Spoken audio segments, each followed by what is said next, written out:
नमस्कार, जय माता दी। मैं हूं आपके अपनी लाइफ डिजाइनर जीतू आचार्य। मकर संक्रांति यानी सूर्य का प्रवेश मकर राशि में। और सबसे बड़ी बात है, ये समय ऐसा समय होता है, बहुत ही पावन, पवित्र, उत्तम समय होता है हमारी सारी एनर्जीज को बूस्ट करने का। अब मकर संक्रांति की जब हम बात करते हैं तो शनि की राशि में सूर्य का प्रवेश, मकर राशि शनि की राशि होती है और शनि सूर्य के पुत्र है, यानी पुत्र के घर में पिता का आना, पुत्र के घर में कुछ दिन तक पिता का रहना, पुत्र के घर में कुछ दिन तक पिता विराजित होना, यानी वहीं रहना, वहीं टिकना, वहीं आपकी सारी समस्याओं के समाधान निकालने का रास्ता बनाना।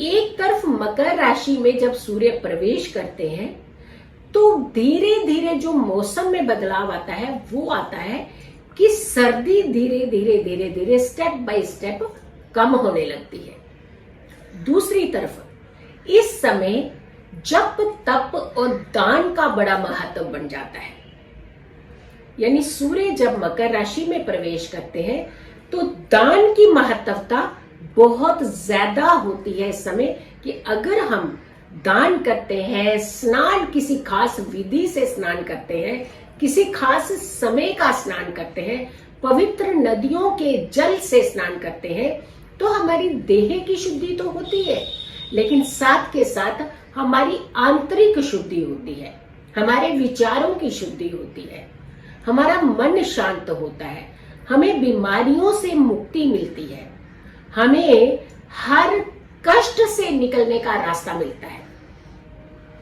अब किस समय ये दान करना चाहिए, क्योंकि मकर संक्रांति जो है ये बड़ी उत्तम संक्रांति होती है, सारी संक्रांतियों में सबसे उत्तम संक्रांति माना जाता है इसे ही। एक सूर्य का मकर राशि में प्रवेश, दूसरा सर्दी का कम होना, तीसरा पिता का पुत्र के घर में जाना। बहुत सारे लोगों के रिश्ते में बहुत सारे तनाव होते हैं कई बार, और खास करके पिता पुत्र के तनाव होते हैं। वो तनाव बहुत जल्दी कम होते हैं अगर आप इस समय, इस पीरियड के अंदर खास करके कुछ उपाय करते हैं, शनि के उपाय और दूसरी तरफ पिता के यानी सूर्य के उपाय भी और पुत्र के उपाय भी। ये दोनों चीजें जो होती हैं ये बड़ी ही इंपॉर्टेंट होती है। ये संक्रांति जो है तो पूरे वर्ल्ड में, पूरे देश भर में पूरी श्रद्धा भाव से मनाई जाती है। अब जब संक्रांति की बात करते हैं तो ये पर्व की तरह, ये त्योहार की तरह मनाई जाती है। खिचड़ी का इस समय बड़ा महत्व होता है। उड़द की दाल का बड़ा, जो शनि की कारक होती है, उड़द की दाल, गुड़ का बहुत महत्व होता है, तिल का बहुत महत्व होता है। तिल से दान, तिल का स्नान, और खास करके जब कहते हैं कि सूर्य देव जब उत्तरायण होते हैं तो खास आपको एक एनर्जी, एक बल देते हैं, क्योंकि वहां सूर्य का तेज बढ़ना शुरू होता है स्टेप बाय स्टेप जब हम गर्मी की तरफ बढ़ते हैं। जैसे सर्दियों में सूर्य का तेज थोड़ा सा कम होता है, वो गर्माहट कम होती है, लेकिन जहां से सूर्य उत्तरायण होते हैं वहां से सूर्य के अंदर एक फिर से बल आना शुरू हो जाता है, एक एनर्जी आना शुरू हो जाती है। तो यानी आपके लिए, खास करके गवर्नमेंट सेक्टर वालों के लिए ये बहुत ही इंपॉर्टेंट समय होता है, और खास करके पिता पुत्र के बीच में जिनके तनाव चल रहे होते हैं उनका ये उपाय जो होता है बड़ा ही कारगर साबित होता है। अब हम बात करते हैं कि दान में खास करके क्या चीजें इस समय देनी चाहिए। स्नान का कोई खास महत्व है तो स्नान किस विधि विधान से हमें करना चाहिए, चलिए ये चीज भी अभी बताती हूँ। सबसे पहले आप नजर इस पर दौड़ाओ कि ये जो तिथि है, ये तिथि कितने बजे से कितने बजे तक शुरू हुई। कई बार मकर संक्रांति का समय आता है तो समय हमारे पास बड़ा लिमिटेड होता है कुछ उपाय करने के लिए। भाई इतने बजे तिथि समाप्त हो जाएगी तो फिर हमारी महत्वता जो है वो अलग हो जाती है। लेकिन जब हम बात करें कि क्या पूरा दिन आपके पास तिथि रहेगी, क्या पूरा दिन आप कुछ रिचुअल्स कर पाएंगे, मकर संक्रांति की बात करें तो 14 जनवरी की मकर संक्रांति है और संक्रांति का जो खास करके तिथि शुरू हो रही है वो 13 तारीख को शाम को 7:33 यानी 7:33 इवनिंग में 13 तारीख को संक्रांति तिथि शुरू हो जाएगी। तो 14 तारीख को, क्योंकि 13 तारीख को लोहड़ी का पर्व भी है, बहुत बड़ा पर्व होता है ये खास करके पंजाब में तो बहुत ही धूमधाम से मनाया जाता है। और 13 तारीख की लोहड़ी के पर्व के बाद ही मकर संक्रांति है अगले दिन।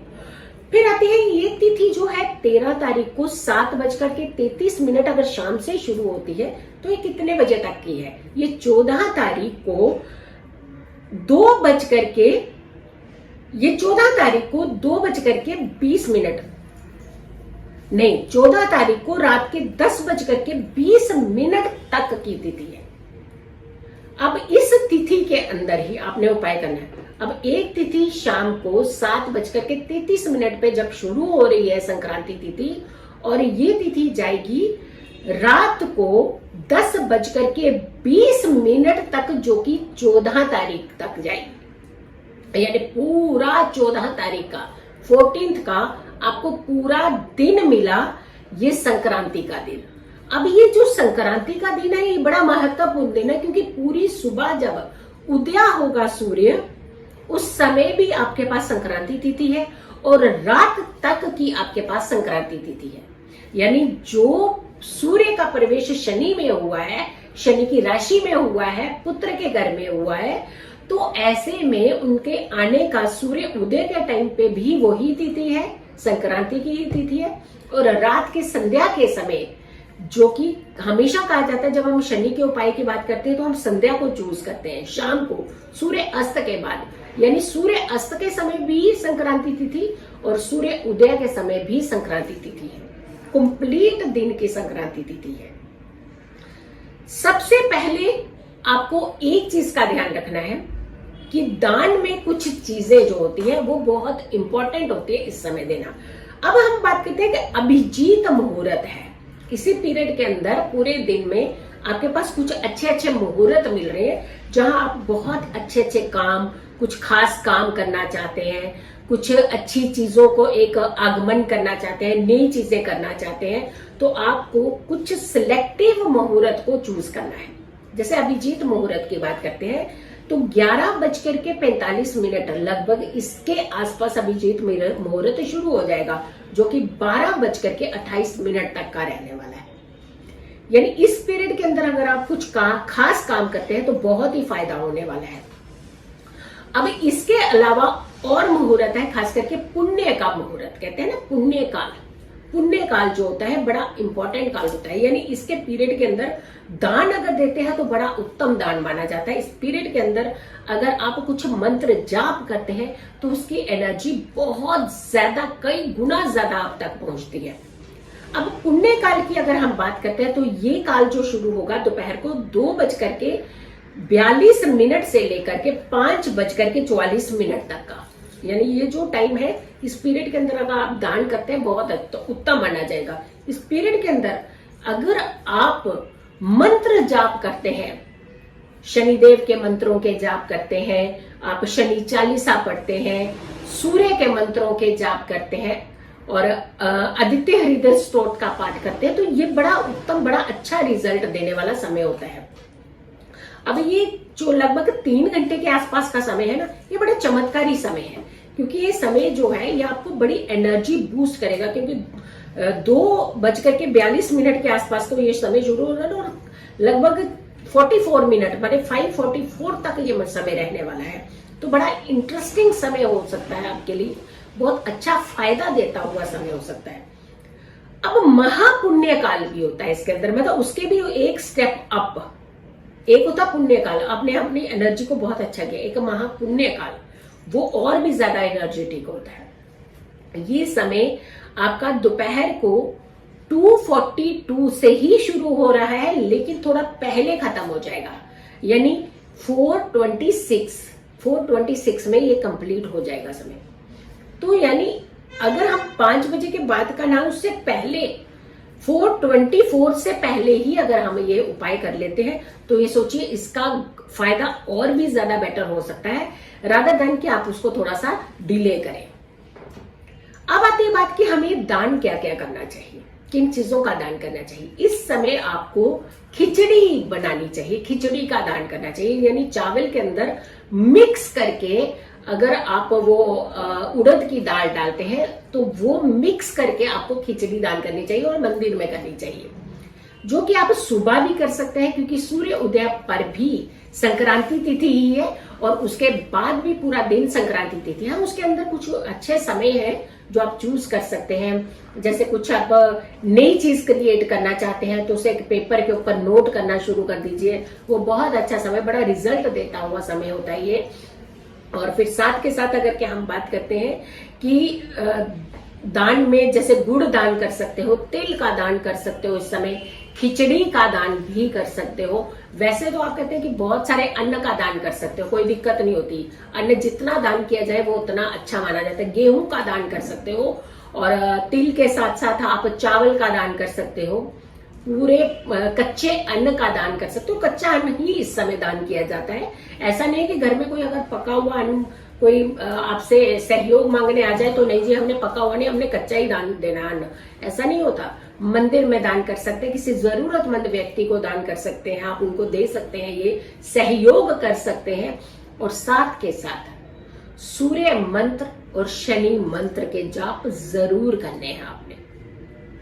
संध्या के समय भी आप उपाय कर सकते हैं, यानी जैसे सूर्य अस्त होगा वहां शनि ज्यादा एक्टिवेट होता है, वहां पर आप शनि के मंत्रों के जाप कर सकते हैं। दिन भर आप सूर्य के मंत्रों के जाप कर सकते हैं। इस समय जितनी एनर्जी आप क्रिएट करें उतना ही लाभ होगा, आपको बहुत फायदा होगा। यानी एनर्जी ही है जो हमें लाभ की तरफ लेकर के जाएगी। तो ये मकर संक्रांति में खास करके आप पिता पुत्र में अगर विवाद बार बार होते हैं तो ये समय के आप अनुसार आप अपने पिता से क्षमा याचना मांग लीजिए, क्योंकि पूरा 1 महीना रहने वाले हैं आपके घर में। पिता पुत्र के घर में पूरा 1 महीना रहेंगे, तो 1 महीने में आप शनिदेव को भी मनाइए, सूर्य देव को मनाइए। यकीन मानिए कितना भी बड़ा विवाद पिता पुत्र में चल रहा होगा वो बहुत जल्दी सॉर्ट आउट हो जाएगा। सर्विस को लेकर के अगर दिक्कत आ रही है आपको, खास करके गवर्नमेंट सेक्टर की सर्विस को लेकर के, तो सूर्य का जल इस समय देना बहुत ज्यादा उत्तम माना जाता है। आप सूर्य को जल दीजिए, शनि आराधना कीजिए, सूर्यास्त के बाद में आप शनि आराधना किया करें। डेफिनेटली आपके सारे काम बनेंगे, आप कष्टों से मुक्त होंगे, आप बीमारियों से मुक्त होंगे, आप स्ट्रेस से मुक्त होंगे और आपके जीवन में हमेशा खुशियां ही बनी रहेंगी। तो मकर संक्रांति की आप सभी को, पूरे देशवासियों को ढेरों ढेरों शुभकामनाएं हैं। आपका जीवन हमेशा खुशियों से भरा रहे। अगर आप लोगों ने अभी तक मेरे चैनल को सब्सक्राइब नहीं किया है तो जरूर कीजिएगा, वीडियो जरूर शेयर कीजिएगा और मेरी आने वाली वीडियो को आपने जरूर इंतजार करना, लेकिन इस वीडियो को आपने सारे व्हाट्सएप ग्रुप पर जरूर डालना है। आने वाली वीडियो का करें इंतजार, तब तक के लिए नमस्कार।